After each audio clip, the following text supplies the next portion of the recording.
साहिल और समीरा को एक साथ देखकर कोई भी बिना मुस्कुराए रह नहीं सकता था। दोनों के रिश्ते की गर्माहट, उनके बीच की ताजगी उन दोनों के चेहरे पर साफ झलकती थी। उन दोनों को देखकर कोई कह नहीं सकता था कि दोनों की शादी को 10 साल हो चुके थे। उम्र बढ़ जरूर रही थी, पर इन दोनों के चेहरों पर कोई सबूत छोड़े बगैर शायद किसी को खुश देखकर उम्र अपने हस्ताक्षर के तरीके बदल देती है। देखने पर इन लव बर्ड्स की शादी का अंदाजा लोग यही लगाते थे कि लव मैरिज है, पर इनकी शादी का किस्सा सबसे ज्यादा मजेदार है। दोनों के पापा मैट्रिमोनियल साइट पे मिले और दोनों को लगा कि बात बन सकती है। इसी उम्मीद के साथ दोनों के पापा ने इन दोनों को एक दूसरे के मोबाइल नंबर दे दिए कि आपस में बात करके देख लें, अगर सब सही लगे तो बात आगे बढ़ाई जाए। साहिल और समीरा दोनों ही सरकारी नौकरी में थे। घर में सबसे छोटे होने की वजह से कोई जिम्मेदारी भी नहीं थी। हफ्ते भर बाद जब साहिल के पापा ने समीरा से मिलने या शादी की बात आगे बढ़ाने की बात की, तो साहिल ने बड़ा ही अटपटा सा जवाब दिया, मिलके लड़की देखना मुझे समझ में नहीं आता। आप लोगों को सब सही लगे तो शादी की तारीख निकलवा लो। वैसे भी हफ्ता बीत गया और समीरा मुझे बिना किसी शिकायत के झेल रही है, आगे भी झेल लेगी। यही बात जब समीरा के घर वालों ने पूछी तो समीरा का जवाब भी कम मजेदार नहीं था। क्या देखना है, वीडियो कॉल पे देख तो लिया है। मुझे कौन सा उसको किसी फिल्म का हीरो बनाना है कि स्क्रीन टेस्ट लूंगी मैं। मिलने मिलाने में टाइम वेस्ट करने का क्या फायदा। शादी ही करवा दो इससे पहले कि मेरा मूड बदले। शादी के 10 साल बाद भी दोनों इस बात को याद करके खूब हंसते हैं। शादी के पहले और बाद की जिंदगी में जमीन आसमान का फर्क होता है। इनकी शादी भी इससे अछूती नहीं थी। बस इतना जरूर था कि बदलाव औरों से जरा कम थे। दोनों अपने ऑफिस के काम के दबाव को समझते भी थे और एक दूसरे को पूरा सपोर्ट भी करते थे। इनका एक ही बेटा था, सलील। सलील बेहद समझदार और प्यारा बच्चा था। कभी तोड़ फोड़ या बच्चों के साथ मारपीट जैसी कोई हरकत उसने नहीं की। यहाँ तक कि ऑफिस से थकी हुई समीरा जब शाम को उसका होमवर्क कराती, सलील ज्यादा परेशान नहीं करता था। सब कुछ परी कथा जैसा था, पर फिर भी कुछ तो था जो कि समीरा को खटक जाता था। शादी के इतने सालों बाद दोनों का ट्रांसफर बरेली से लखनऊ हुआ था। साहिल के लखनऊ में तमाम रिश्तेदार और दोस्त थे और इसीलिए ये ट्रांसफर कम वरदान ज्यादा लग रहा था। 1-2 महीनों में जब दोनों की गृहस्थी स्थिर हो गई, तब शुरू हुआ वीकेंड पार्टियों का दौर।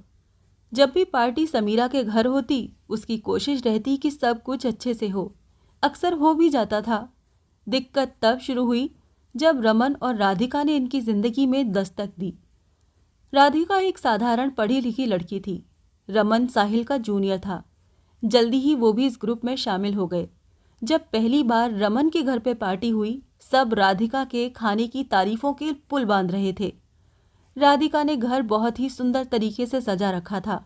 जब खाने पीने का दौर शुरू हुआ तो किसी को पनीर लाजवाब लग रहा था, तो किसी ने ऐसे वेज कबाब पहले कभी नहीं खाए थे। खाना सच में बहुत ही स्वादिष्ट था। चलते चलते समीरा ने पूछ ही लिया, राधिका, खाना कहाँ से ऑर्डर किया? अगली बार हम भी वहीं से करेंगे। इससे पहले कि राधिका कुछ बोलती, साहिल ने जवाब दिया, ये सब राधिका के हाथों का जादू है।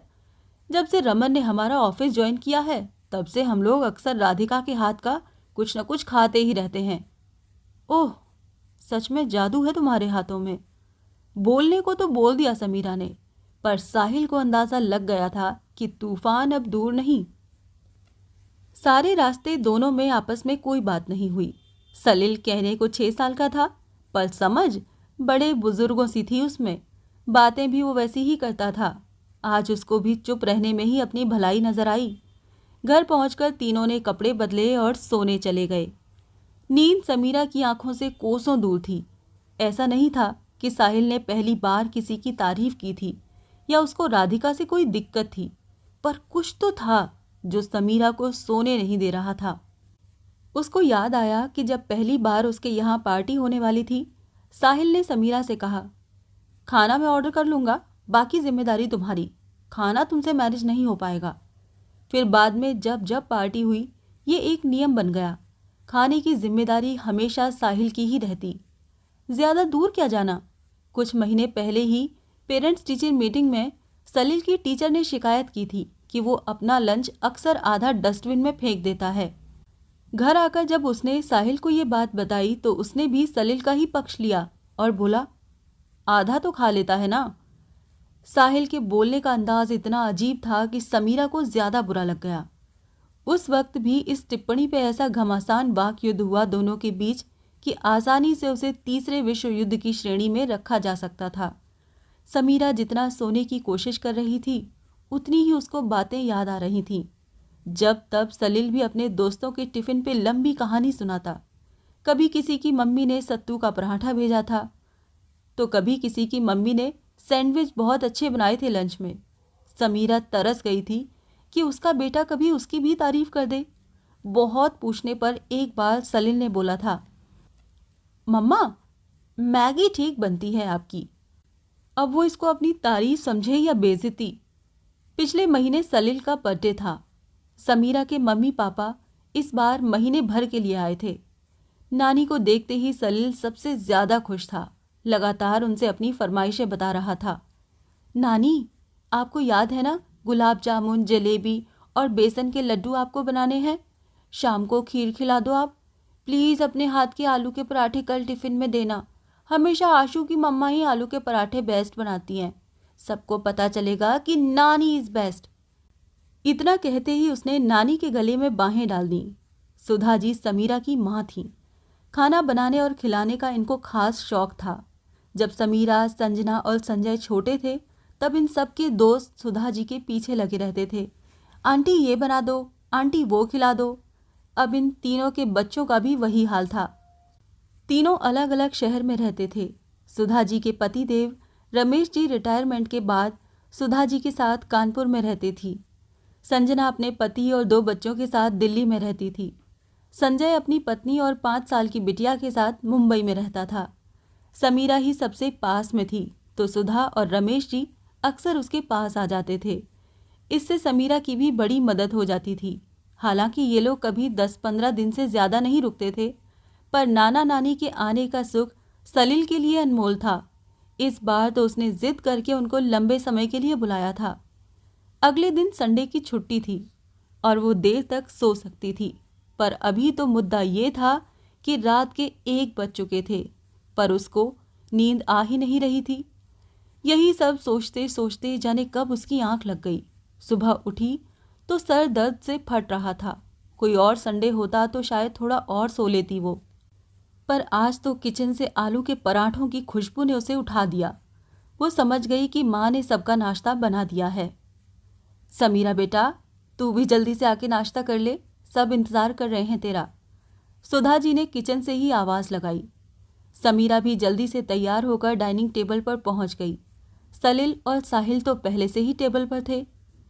वैसे कुछ भी कहो, माँ पूरी अन्नपूर्णा हो आप, आपके हाथों में जादू है। साहिल ने सुधा जी की तारीफों के पुल बांधने शुरू कर दिए। मेरी नानी तो मास्टर शेफ हैं। सलील ने उसी में अपनी राय जोड़ दी। रमेश जी भी मुस्कुरा दिए। सब उन आलू के पराठों में इतना खो गए कि किसी को समीरा की आंखों की नमी दिखी ही नहीं। इतने में काम खत्म करके सुधा जी भी नाश्ता करने सबके साथ बैठ गईं। समीरा का उतरा हुआ चेहरा देखते ही बोल पड़ी, क्या हुआ? इतना उदास क्यों है सुबह सुबह? समीरा इतना सुनते ही फफक के रो पड़ी। किसी को उम्मीद नहीं थी कि वो इस तरह रो भी सकती है।